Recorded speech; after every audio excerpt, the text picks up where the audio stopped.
అయితే లూకాసు వార్త 8వ అధ్యాయంలో విత్తనముల విషయంలో ఉంటది కదా. ఆ సందర్భాన్ని దేవుడు ఇంటర్ప్రిట్ చేస్తున్నాడు యేసయ్య దేవుడు.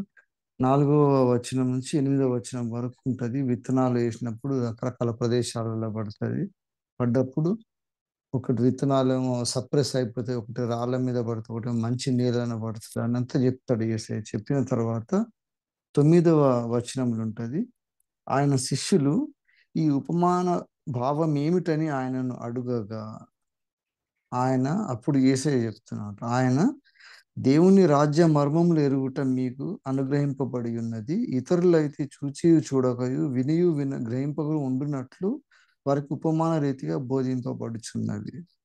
ఈ ఉపమాన భావం ఏమనగా అని యేసయ్య దాని ఎక్స్ప్లెనేషన్ ఇస్తున్నాడు అనమాట. విత్తనము దేవుని వాక్యం అని, దేవుని వాక్యం విత్తనానికి దేవుని వాక్యాన్ని బోధిస్తుంది అనమాట. ఆ విత్తనం అంతా చెప్పిన తర్వాత శిష్యులకు మళ్ళీ ప్రైవేట్గా మాట్లాడినప్పుడు ఇది మాట చెప్తుండ అనమాట. అందరికీ అర్థం కావుగా మీకు మాత్రం అర్థం కావాలని చెప్తున్నా అని.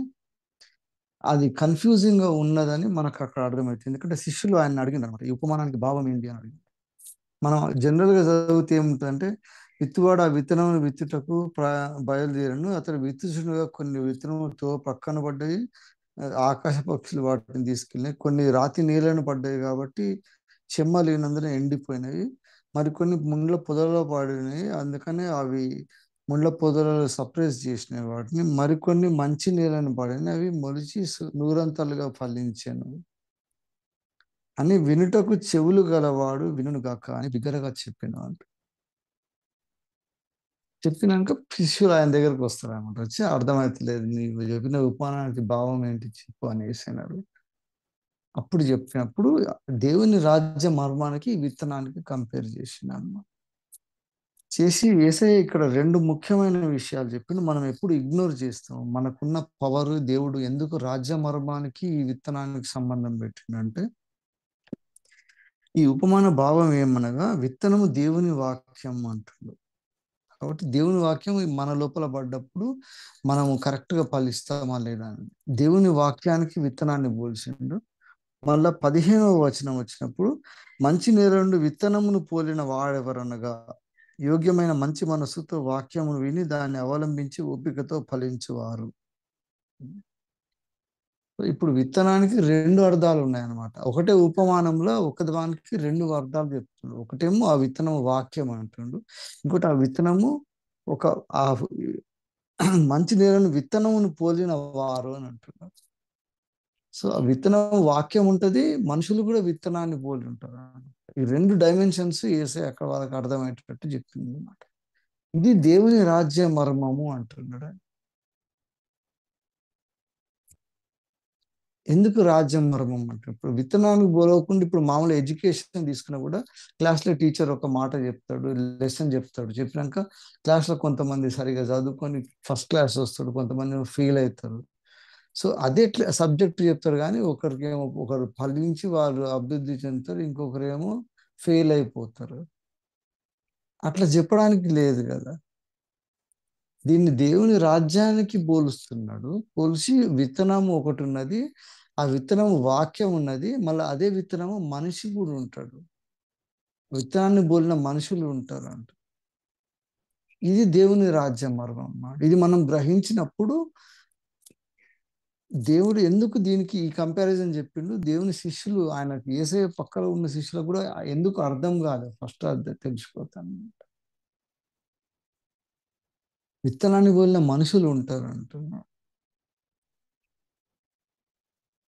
అక్కడ ఎక్కడెక్కడ ఆ విత్తనం పడిందో అక్కడ ఎట్లా ఫలిస్తుందో దాని రిజల్ట్ బట్టి ఈ మనుషుల ఫ్యూచర్ ఉంటుంది అంటున్నాడు. అందుకనే లాస్ట్కి ఏమన్నాడు, మంచి నేలను విత్తనమును పోలిన వారు ఎవరనగా యోగ్యమైన మంచి మనసుతో వాక్యం విని దాన్ని అవలంబించి ఓపికతో ఫలించేవారు అంటున్నాడు.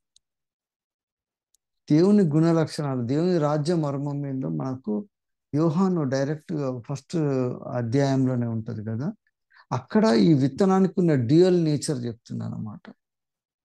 ఈ 2 నేచర్స్ ఉన్న ఒక విత్తనం ఉన్నది, దాని గురించి మాట్లాడుతున్నాడు. ఏమన్నా అంటే, ఆది యందు వాక్యం ఉండెను, వాక్యము దేవుడై ఉండెను, వాక్యము వెలుగై ఉండెను అంటున్నాడు. తర్వాత ఆ వాక్యంలో జీవం ఉండెను, ఆ జీవం మనుషులను వెలిగించుచుండెను.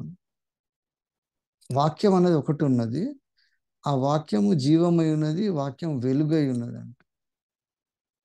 దాంతో దేవుడు అన్ని సమస్తం సృజించిండని హెబ్రీ పత్రికలు చెప్తారు. ప్రపంచం నిర్మింపబడడానికి దేవుని వాక్యమే కారణం అంటాడు అన్నమాట. ఈ డ్యూయల్ నేచర్ ఉన్నది దేవుని వాక్యముతోటే ఉంటుంది. ఏమంటాడంటే హెబ్రీ పత్రిక ఆ, రాసినప్పుడు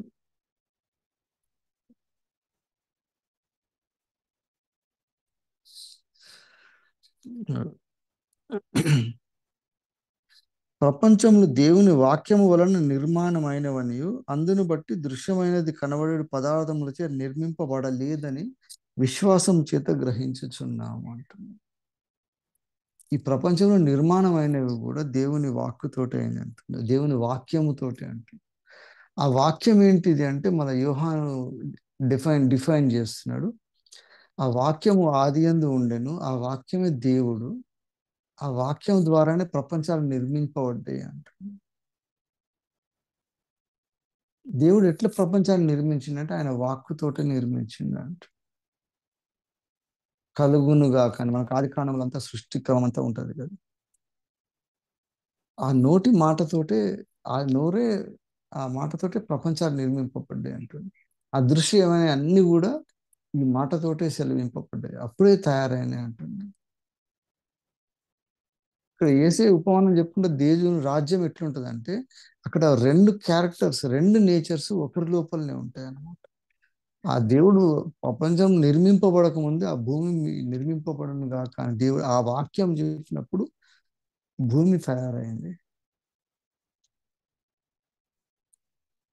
ఆ వాక్యమే తోతే అంత చేసిండు. ఆ వాక్యం ఒక ఇండివిజువల్ అని అంటున్నారు. మనం చేసే పనులు ఉన్నవి, తర్వాత మనం మనుషులం ఉన్నాం అన్నమాట. ఇవి రెండు కలిసినప్పుడు దేవుడు అంటుండు దేవుని రాజ్యం అనే మర్మం దీంట్లో ఉందట అని, వినువాడు చెవులు కలిగినవాడు వినును గాక అంట. ప్రతి ఒక్కటి చెవులు ఉంటాయి కదా, ప్రతి ఒక్కడు వింటారు కదా. అందుకని దేవుడు మన చెవులకు ఏం క్లోజ్ చేయనికే పెట్టలేదు, నోరుకు లిప్స్ పెట్టినాడు, తర్వాత కళ్ళు మూసుకోవచ్చు, కానీ చెవులు మాత్రం ఎప్పుడు ఓపెనే ఉంటాయి. చెవులు గలవాడు వినును గాక అంటే ఏ మాటలు అన్ని వింటనే ఉంటాం, కానీ ఏ మాటలు మన హృదయం లోపలికి పోయి దాని ప్రకారం మనం పని చేస్తామో అటువంటి చెవులు గలవాడు వినును గాక అంటే అది అర్థం ఉంటుంది. మనం కూడా నోటి మాటతోటి ఏమేమో చేస్తుంటాం కదా. దేవుడు మనకి ఇచ్చిన ఒక ఎక్స్ట్రాడినరీ పవర్ ఏందో ఈరోజు ఉదయకాలము ఈ వచనాలతోటి దేవుడు ప్రేరేపిస్తున్నాడు. ఈ నోటి మాటతోటే అన్ని జరుగుతాయి అంటున్నాడు కదా. అదే నోటి మాటతోటి ఈ రక్షణ కార్యానికి దేవుడు అంటున్నాడు, నీ నోరు తెరిచి నోటితోటి ఒప్పుకున్నప్పుడు నీకు రక్షణ కలుగుతుంది అంటుంది. ఎంత వండర్ఫుల్ ఇదన్నమాట. రోమా పత్రికలో ఉంటుంది, రోమా 10వ అధ్యాయం ఉంటుంది చూడు. ఆయన ఆ, వాక్యము నీ యొద్దను నీ నోటను నీ హృదయంలోనూ ఉన్నది, అది మేము ప్రకటించు విశ్వాస వాక్యమే అని. అదేంటిదంటే విశ్వాసం వాక్యం, యేసు ప్రభువుని నీ నోటుతో ఒప్పుకొని దేవుడు మృతుల్లో నుండి ఆయన లేపిన నీ హృదయంలో విశ్వసించినట్లా నీవు రక్షింపబడదు. దేవుడు మనల్ని రక్షించడానికి దేవుని రక్షణ ప్రణాళికల అదే నోటి మాటను పెట్టిండు. నోటి మాటతో ఒప్పుకుంటే చాలు, మనం హృదయాలను దాన్ని నమ్మి నోటితో ఒప్పుకుంటే రక్షణ పొందుతుంది అంట. ఇంత ఇటర్నిటీలో దేవుని రాజ్యానికి దేవునితోటి సహవాసులుగా ఉండడానికి మనం పోవడానికి దేవుడు ఎంత సింపుల్ గా చెప్తున్నాడు చూడు. రక్షణ పొందాలంటే హృదయంలో విశ్వసించాలి, నోరుతోటి ఒప్పుకోవాలంట. దేవుడు కూడా వాక్యం అయి ఉన్నాడు దేవుడు, కాబట్టి ఆ వాక్యము ఏది చెప్తే దాని ప్రకారం ఈ ప్రపంచాలన్నీ తయారైనాయి అని అంటుంది. అని ఆ విత్తనము మన లోపల పడ్డప్పుడు, విత్తనం అనే వాక్యము విత్తనం అనే హృదయంలో పడ్డప్పుడు ఫలిస్తుంది అంట. అందుకే రెండు రకాల ఆ, రెండు నేచర్స్ ఉన్నాయన్నమాట ఆ విత్తనంలో. రెండు రకాలుగా ప్రభావం చూపిస్తుంది ఆ విత్తనం. ఆ విత్తనం వాక్యం అయి ఉంటుంది, ఆ విత్తనం మన హృదయం అయి ఉంటుంది. ఈ రెండు కలిసినప్పుడు దేవుని రాజ్య మర్మం ఏంటంటే దేవుడు నోటి మాటతోటి అన్ని చేసిండు. అదే విశ్వాసముతోటి మనం ఏదంటే అది అయిపోతుంది అని. అందుకని నీ కొండను జరిపి సముద్రంలో పడేయాలంటే నువ్వు విశ్వాసంతో పలుకు, ఆ కొండ వింటది అని. దేవుడు మన నోటికి అంత పవర్ ఇచ్చిండు అన్నమాట. అదే అంటున్నా అన్నమాట. అందుకని ఆ నోటి మాటతోటి ఏమైనా చేయగలుగుతాం మనం. ఆ నోటి మాటతోటి మనం భయంకరమైన నిత్య నాశనానికి పోకుండా దేవుని సన్నిధిలో దేవా నా పాపాలు క్షమించని నోటి మాటతోటి ఒప్పుకొని మన హృదయంలో దాన్ని విశ్వసిస్తే రక్షింపబడతాం మనం. బాప్తిసం తర్వాత తీసుకుంటాం మనం. ఏది మన రక్షణకు గుర్తుగా బాప్తిసం తీసుకుంటాం. అందుకనే ముంచడం బాప్తిసం మన నాన్న బాప్టిస్ట్ 500 ఇయర్స్ ఈవెంట్ జరిగింది అందుకే అనమాట. చనిపోయి కొత్తగా లేస్తాము. విత్తనం అదే కదా, భూమిలో పడ్డాక మళ్ళీ తిరిగి లేచేదే కదా. దానికి గుర్తుండాలంటే మనం భూమిలో పోయి మళ్ళీ తిరిగి లేవలేము కాబట్టి నీళ్ళని తీసుకొని నీళ్ళ కిందికి పోయి అది చనిపోయిన పరిస్థితి మళ్ళీ లేచినాక పునరుత్థానం అయినట్టు అప్పుడు జీవితము కొత్తగా విత్తనం వస్తుంది అన్నమాట, చెట్టు వస్తుంది. దాంతో ఫలితాలు వేరే ఉంటాయి. సో మునిగినప్పుడు ఉన్న చెట్టుకున్న నేచర్ పోయి కొత్తగా జీవిస్తాం మనం. ఇది బాప్తిస్మానికి విశ్వాసానికి గుర్తుగా బాప్తిస్మం ఉంటుంది. అందుకని మన రక్షణలలో ఈ రెండు కాంపోనెంట్స్ పెట్టింది అనమాట. అందుకని సాక్ష్యం చెప్పకుండా దేవుని లోపల మన హృదయంలో విశ్వసించకుండా నోటితోటి సరిగా చెప్పకుండా దేవుని రక్షింపబడడం అనేది అసాధ్యం అని. అందుకని ఎంతో మంది విశ్వాసులు కూడా రక్షింపబడ్డట్టు పోయి బాప్తిస్మం తీసుకుంటున్నారు, కానీ వాళ్ళ నోటితోటి వాడు ఒప్పుకున్నది కరెక్ట్గా ఒప్పుకోవాలి. ఆ నోటి మాటకు దేవుడు అంత వాల్యూ ఇస్తాడు అన్నమాట. అందుకే మన నోటి నుంచి అబద్ధపు సాక్ష్యం పలకకూడదు, నోటి నుంచి దూషణలు రాకూడదు. పాపము గ్రేటెస్ట్ సిన్ మన నోటితోటి చేయగలుగుతాం, ఈజీగా కూడా చేయగలుగుతాం అన్నమాట. అబద్ధాలు అందుకని పరలోక రాజ్యంలో ప్రవేశించిన వాళ్ళు ఎవరెవరు అని కేటగిరీస్ పెట్టినప్పుడు దాంట్లో వ్యభిచారులు ఉన్నారు, విగ్రహారాధికులు, వాళ్ళని కూడా అబద్ధాలు చెప్పేటోళ్ళు అని. ఎందుకంటే నోటి మాటకు మనకు అంత పవర్ ఉన్నది అన్నమాట. ఇప్పుడు కూడా మనం దేవుని రాజ్య మర్మం ఏంటంటే మనం ప్రార్థన చేసినప్పుడు నోటి మాటతోటి విశ్వసించి ప్రార్థన చేస్తే దాంతో దేవుడు పనులు చేస్తుంటాడు. అంత పవర్ ఉన్నది అన్నమాట. The creative power of our word. అందుకని ఒక సహోదరుని వాని దూషించవద్దు, వాని ఏమంటారు, వాని హత్య చేసినట్టే లెక్క అని అంటారు. మనసులో తప్పు ఆలోచించి వ్యభిచారం చేయడం ఎంత పాపము, కఠినంగా మనుషుని ఒక సహోదరుని దూషించి వ్యర్థుడా అని అంటే వాడిని చంపినట్టే అని అంటాడు. ఎందుకంటే మనసులో నీకు అంత తీవ్రంగా అనుకున్నప్పుడు right. Hour word is so powerful అనమాట. అందుకని మనం ఏది మాట్లాడినా కూడా దాన్ని అది ఉన్నట్టే ఉండాలి, లేకపోతే అబద్ధాలు మాట్లాడద్దు. ఏమనుకుంటే అదే మాట్లాడాలి. సో నోటి మాటకు చాలా పవర్ ఉందన్నమాట. అందుకని మన ప్రతి మాటకు లెక్కప్పగింపాల్సి వస్తుంది చివరి దినంలో. ఏసే రాజ్యం దేశాన్ని ఎదుర్కొన్నప్పుడు everything you uttered that will be accountable అంట. మన క్రియలకు అకౌంటబుల్ ఉన్నది, అంతకంటే ముందు మన మాటలకే ఉన్నది అకౌంటబుల్. ఎందుకంటే ఏసే ఏమంటుండంటే మీరు నా కుమారులు అవుతారు, అందుకనే కరెక్ట్ ఉంటారు, ఆ విత్తనమే దుర్బీజులు అయిపోతారు లేకపోతే అంటే దేవుడు శిక్షిస్తా ఉంటాడు. హెబ్రీ పత్రికలో రాసి ఉంటారు, తండ్రి శిక్షింపని కుమారులు ఎవరు ఉంటారు, ఒకవేళ దేవుడు శిక్షింపకుంటే వాడు దుర్బీజుడు అయిపోతాడు అంట. ఆ చెడిపోయిన విత్తనం తోటి ఏం లాభం ఉండదు. సో దేవుని వాక్యం అనే విత్తనము, మన హృదయం అనే విత్తనము, రెండు విత్తనాలే అనమాట ఇక్కడ ఉన్నాయి. అది రాజ్య మర్మం. We are the seed and we are the result of the seed అనమాట. అందుకే మన నోటి నుంచి వచ్చే ప్రతి వాక్యము కూడా దేవుడికి ఉన్న పవర్, క్రియేటివ్ పవర్ ఉన్నది కదా, అది మన లోపల ఉంటుంది. అందుకనే దేవుడు దయ్యాలను ఎలగొడితే విన్నాడు, దేవుడు రోగాలను మంచిగా చేసిండు, అన్ని ఈ జస్ట్ స్పోక్ అంటే. ఈ విశ్వాసానికి మన మాటకు లింక్ ఉన్నది కాబట్టి దేవుడు అంటున్నాడు అనమాట, జాగ్రత్తగా మాట్లాడాలని. మన విశ్వాసంతో సాధించగలము.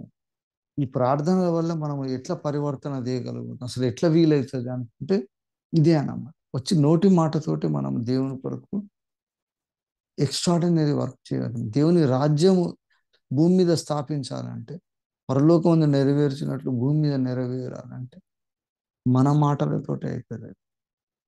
అది స్థాపించడానికి దేవుడు ఏర్పరచుకుంటా ఉండనమాట, తీర్చుకొని ఆయన వాక్యాన్ని మన మధ్యలో పంపించి ఆ వాక్యమే మన లోపల కూడా ఫలించాలంటే ఈ రెండు నేచర్స్ ఉన్న వాక్యము మన లోపలికి వచ్చినాక మన లోపల ఉన్న రెండు నేచర్స్ మీద పనిచేస్తుంది.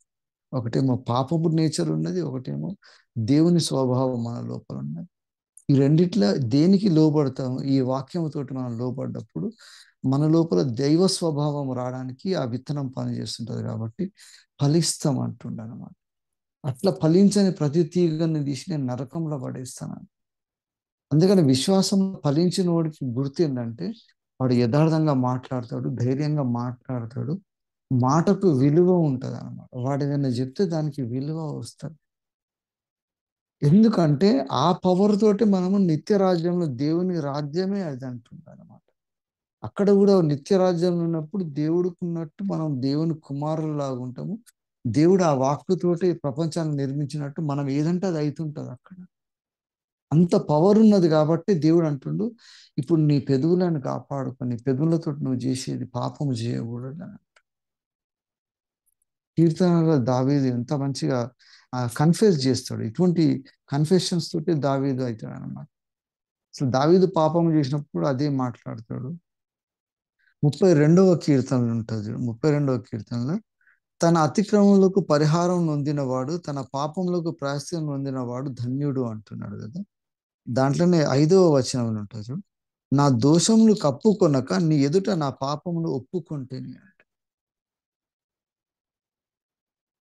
యెహోవా సన్నిధిని నా అతిక్రమములు ఒప్పుకొందును అనుకొంటిని, నీవు నా పాప దోషములు పరిహరించి ఉన్నావు. మన దోషంలో ఒప్పుకుంటున్నమాట, నోరుతోటి పాపము చేసిన అని దేవుని సన్నిధిలో ఒప్పుకోగలిగితే దేవుడు అంటున్నాడు వాటిని పరిహరించేసిన ఆల్రెడీ అని అంటున్నాడు. సో ఆ నోటితో ఒప్పుకుంటే మన పాపాలు ప్రాయశ్చిత్తం జరుగుతుంది. అంత పవర్ కూడా మన నోటికి ఉన్నది. అదే నోటితోటి భయంకరమైన పాపాలు జరుగుతున్నాయి. దేవుడు అంటుండ అనమాట, అసలు రెండు రకాలుగా ఉన్నాయి. పరలోక రాజ్యంలో ఉండే విత్తనాలు ఎటువంటివి అంటే రెండు ఉంటాయి.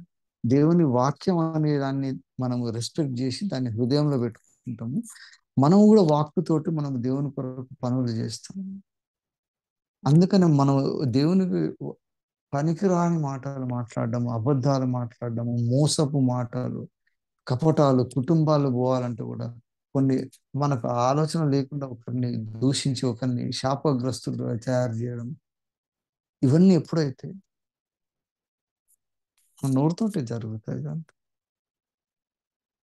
ఈ స్వభావాలు ఎప్పుడు మారుతా ఉంటాయి అన్నమాట. అది ఇప్పుడు దేవుడు చెప్పిన విత్తనాలు వేసినప్పుడు ఆ వాక్యం ఒక్క కాడనే పడుతుంది కదా.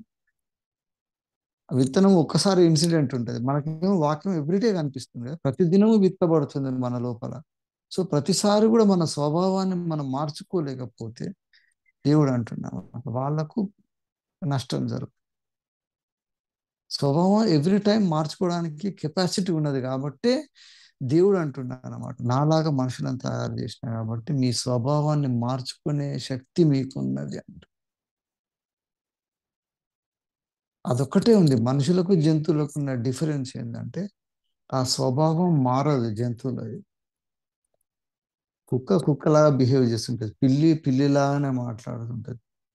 మనం మాత్రం అట్లా దేవుడు కూడా యేసయ్యకు రెండు స్వభావాలు చూపిస్తాడు. ఆయన బలిగా ఇచ్చినప్పుడేమో గొర్రె పిల్లలాగా ఉంటుంది, కానీ ఆయన తీర్పు చెప్పడానికి వచ్చినప్పుడు సింహము, యూదా గోత్రపు సింహము లాగా వస్తుంది. రెండు స్వభావాలు ఉంటాయి. మన లోపల కూడా దేవుని వాక్యం విన్నప్పుడేమో గొర్రె పిల్ల స్వభావం ఉండాలి. దేవుని వాక్యము ఫలించినప్పుడు దేవుని కొరకు మనం ముందుకు పోయినప్పుడు సింహములాగా ఉండాలి. మనం యేసయ్యకున్న నేచర్ అని. అందుకే మన నోటి మాటలతోటి ఎన్ని చేయగలుగుతాము. ఇంత పవర్ దేవుడు ఇచ్చిండు ఆ వాక్యం తోటే ఉన్నా మన లోపల. ఇప్పుడు ఆ వాక్యం ఫలిస్తుంది. మనం చెప్పే ప్రతి మాటకు మనం అందుకనే జాగ్రత్తగా మాట్లాడాలి. ఎందుకంటే ఆ మాటతోటి దేవుడు ప్రపంచాలని సృష్టించిండు, ఆ మాటతోటి రోగాలను పోగొట్టిండు, ఆ మాటతోటి తుఫానులను ఆపిండు. అదే మాటతోటి ఆయన లోపల మన లోపల పాపాలను కడుక్కోవడానికి కూడా దేవుడు అవకాశం ఇస్తున్నాడు. ఆయన కుమారుల్లాగా మనం మారాలంటే, ఆ స్వభావం మారిపోవాలంటే, అది కూడా అంటున్నాట. నా మాటతో నా సన్నిధిలో వచ్చి ఒప్పుకో నువ్వు పాపాలు. అప్పుడు నిన్ను పవిత్రుణ్ణి చేస్తా అంట. ఈ ఒక్క నోరుతోటి మనం ఇన్ని గొప్ప కార్యాలు చేయడానికి, దేవుని రాజ్యంలో ఉన్న మర్మం ఏందంటే ఇదే అనమాట. నిత్య రాజ్యంలో ఎప్పుడు కూడా మనం ఏది మాట్లాడితే అది అవుతుంటది. ఏది అనుకుంటే అది చేయగలుగుతుంది. ఆ పర్మనెంట్ గా ఆ స్వభావం మన లోపల ధరించుకోవాలంటే ఇప్పుడు భూమి మీద మనము దేవుడు అంటున్నాడు ఆ విత్తనం అనే వాక్యం మన లోపల ఉన్నది. ఆ విత్తనం అనే హృదయం కూడా మనమే కాబట్టి ఈ రెండు నేచర్స్ ఉన్న యేసయ్య కూడా ఆయననే వాక్యం అయి ఉన్న దేవుడు, ఆయననే శరీరధారి అయిన దేవుడు. ఇప్పుడు మనం కూడా శరీరధారి అయినాము. ఆయన వాక్యం మన లోపల ఉన్నది కాబట్టి మన బిహేవియర్ కూడా యేసయ్య బిహేవియర్ కు కంపేర్ చేస్తారు. తీర్పు వచ్చినప్పుడు అదే అనమాట. సపరేట్ ఆడవాళ్ళం సపరేట్గా, మగవాళ్ళకి సపరేట్గా తీర్పు తీర్చి, జంతువులకు సపరేట్గా తీర్పు తీర్చేది ఉండదు.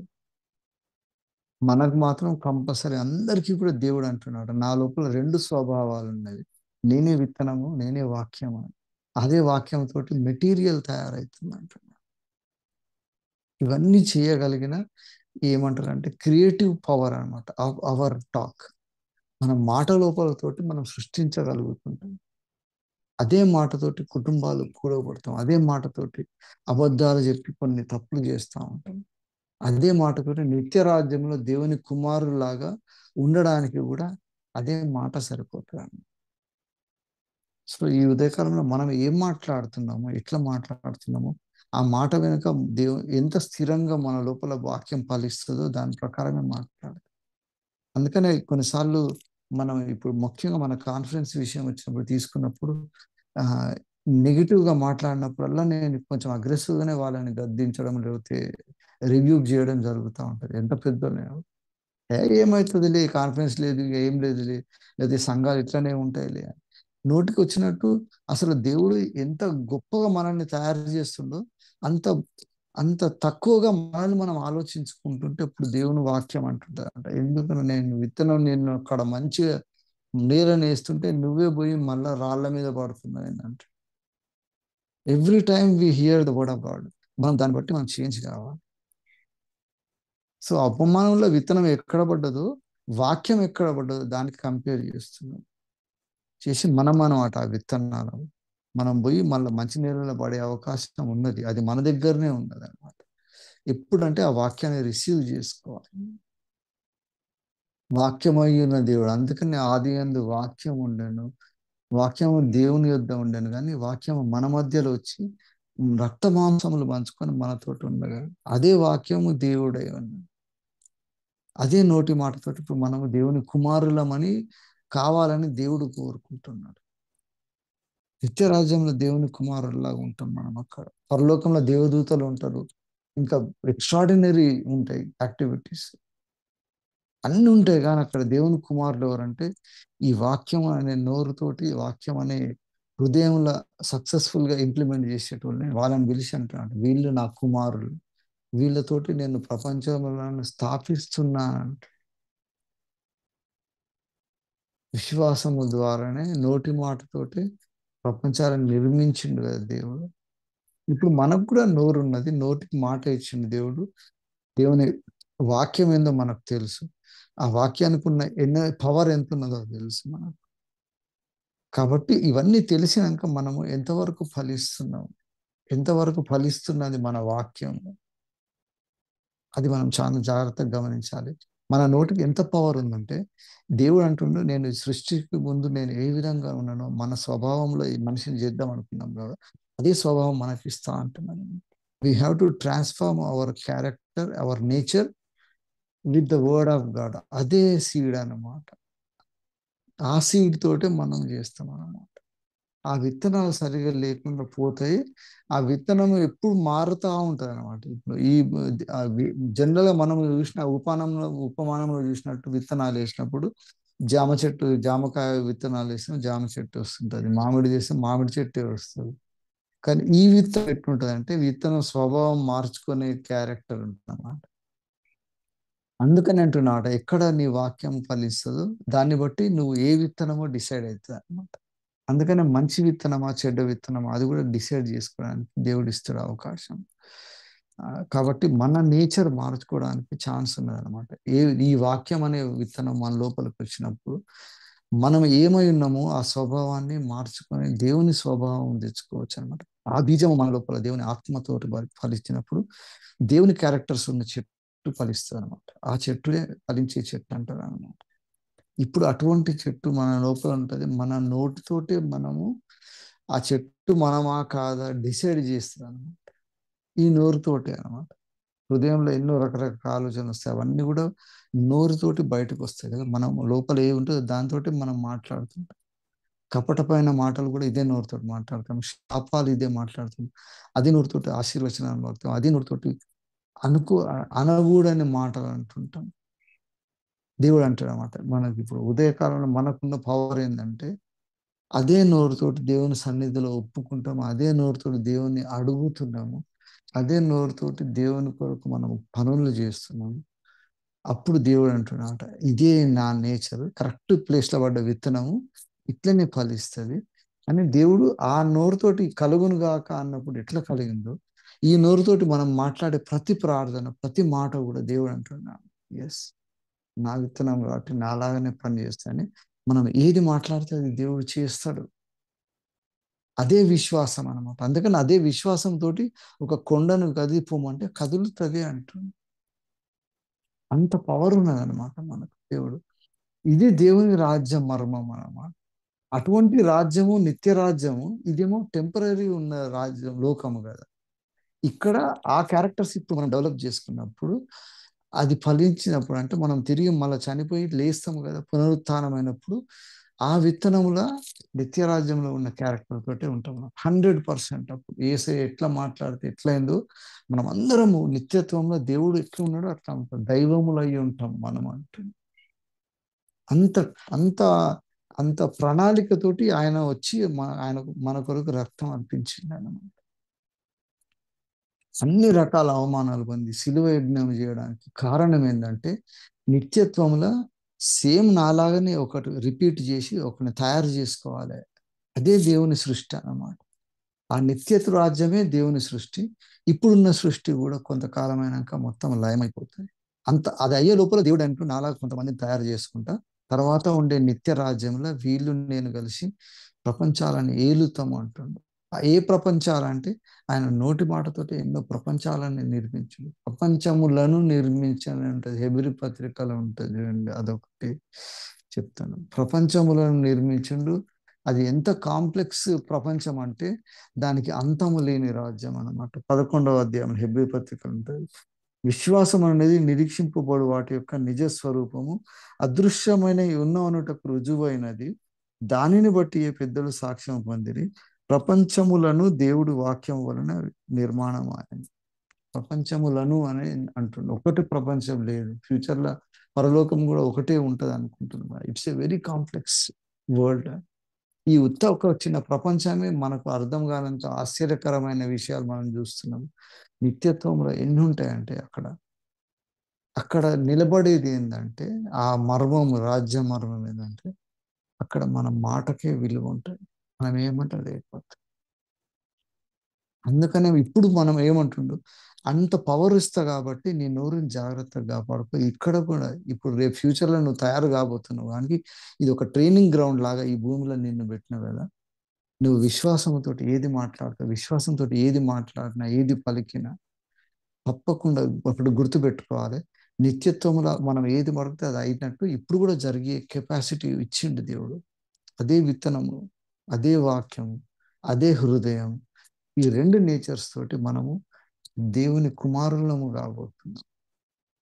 కాబట్టి జాగ్రత్తగా మనం మాట్లాడాలి. విశ్వాసముతోటి మనం ప్రార్థన చేయాలి. మన నోటి మాటతోటి ఒకరిని ఏమైనా అన్నామంటే అది జరిగిపోతుంది. కాబట్టి జాగ్రత్తగా మాట్లాడాలి. అట్లా అలవాటు అవగాహన కలిగిన వాడు ఏం చేస్తాడంటే దేవునితో మాట్లాడినప్పుడు ఇప్పుడు అదే తీసుకోండి. ఒక కుటుంబాలలో కూడా దేవుని సన్నిధిలో పోయి భార్య భర్తలు ఇద్దరు కలిసి ప్రమాణం చేస్తారు. చేసినప్పుడు ఎన్ని కాగితాలు రాసుకున్నా కూడా అక్కడ దేవుని సన్నిధిలో ఏమంటారంటే నువ్వు ప్రమాణం చేయి, ఈమెని అన్ని పరిస్థితులలో ఈమెని కాపాడుతాను ఒప్పుకుంటున్నావా అని అడిగితే నోరుతోటి వాడు అవును నిజమే సరే అంట. నోటి మాటతోటే ఒక కుటుంబం నిలబడుతుంది. కోర్టుకు పోయినప్పుడు, ఇప్పుడు నిలబడ్డప్పుడు కూడా కోర్టు ముందల జడ్జి ముందల పోయినప్పుడు ఏది చెప్పినా నేను సత్యమే చెప్తా, నేను అబద్ధం చెప్పనని నోటితోటి ఒప్పుకోవాలి. ఒప్పుకున్నాకనే నువ్వు ఏది చెప్తే దాన్ని రికార్డ్ చేస్తారు. నిన్నగాక మొన్న నేను పోయి దేవరకొండల కోర్టు కేసులో ఇదే అయింది అనమాట. కంటిన్యూగా 3 సార్లు, ఒకటే రోజు 3 సార్లు ఓతు తీసుకొని 3 సార్లు చెప్పాల్సి వచ్చింది కోర్టులో ప్రాపర్టీస్ విషయాన్ని. అంత కంటిన్యూస్ సెషన్ అది 10:30 నుండి సాయంత్రం 5:30 దాకా జరిగింది. దేవుడు అదే ప్రాసెస్ ఇక్కడ కూడా ఉంటాడు. నీ నోటితోటి ఏది చెప్తే దాని ప్రకారం రికార్డ్ అయ్యి దానికి నువ్వు జవాబు చెప్పాల్సి వస్తుంది. అబద్ధం చెప్తే దానికి పనిష్మెంట్ ఉంటుంది, సత్యం చెప్తే దానికి రివార్డ్ ఉంటుంది. అందుకని మనము ఖచ్చితంగా సత్యమే పలకాలంటున్నాను. ఎందుకంటే ఆ వాక్కుకు ఎంత పవర్ ఉందంటే, దేవుడు క్రియేట్ చేసినప్పుడు దేవుని నోట్లో ఉన్న పవరే ఆయన కుమారులాగా మనకి ఇస్తున్నాడు. కాబట్టి జాగ్రత్త పలకాలి. మనం చేసే ప్రార్థనలో కూడా అదే విశ్వాసం ఉన్నప్పుడు, విశ్వాస సహితమైన ప్రార్థనలతోటి ప్రపంచాలన్నీ కదిలిపోతాయి. అందుకే ఎక్కడెక్కడ యుద్ధాలు అవుతున్నాయి మనకు సంబంధం లేదు, మనకు ఆ పవర్ ఉన్నదా లేదా మనకే తెలియదు అనుకుంటున్నాం. కానీ మనం దేవుని సన్నిధిలో ప్రార్థన చేసినప్పుడు అక్కడ దేవుడు ఫలితాలు ఇస్తుంటాడు.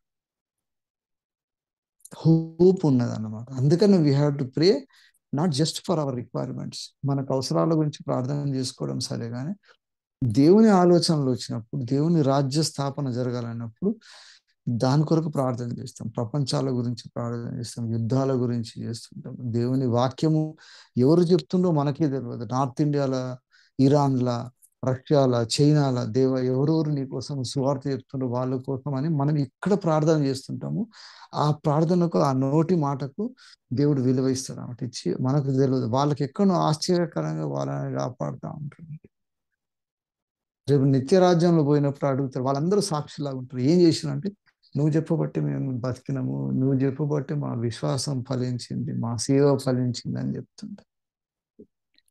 ఇంత కెపాసిటీ మనకిచ్చి మన నోటితో అంటుంది దేవుడు, నాకు సాక్షుల్లాగా మీరు ఉండండి, నా పక్షాన మాట్లాడండి అంటే, మనం దేవుని కొరకు నోరు తెరవడానికి చేత కాకుండా, సత్యం పలకడానికి చేత కాకుండా, సంఘముల అక్రమాలని ఆపడానికి నోరు తెరవకుండా పనికి మాలిన ఉండి మనం ఏదో నిత్యరాజ్యంలో పోయి దేవునితోటి ఉంటామని ఆలోచించుంటాం. వెరీ వాచ్ఫుల్ అన్నమాట. The power of our tongue, power of our word. అది దేవుడు అంటుండే, స్వయంగా నేను నాకున్న పవర్ మీకు ఇస్తున్నా అంట. Extraordinary power of a believer. అందుకని మన నోటి మాటను జాగ్రత్తగా పెట్టుకోవాలి. మనం మాట్లాడే ప్రతి మాట, మనం చేసే ప్రార్థన most powerful weapon in this world అన్నమాట.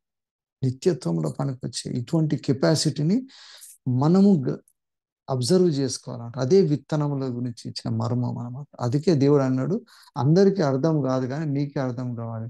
ఇది అందరికీ అర్థం కావాల్సిన అవసరం లేదంటాడు. అసలు అది ఎంత చూడు, అక్కడ దేవుడు పార్షియాలిటీ ఎంత చూపిస్తాడు చూడండి. ఆయన శిష్యులు ఈ ఉపమాన భావం ఏమిటని ఆయన అడిగినప్పుడు ఆయన అంటున్నాడు, దేవుని రాజ్య మర్మములు ఎరుగుట మీకు అనుగ్రహింపబడి ఉన్నది, ఇతరులైతే చూచి చూడకయు వినియు గ్రహింపకి ఉండున్నట్లు వారికి ఉపమాన రీతిగా బోధింపబడ్డది అంట. ఇది అందరికి అర్థం కానికి వీలు లేదనమాట.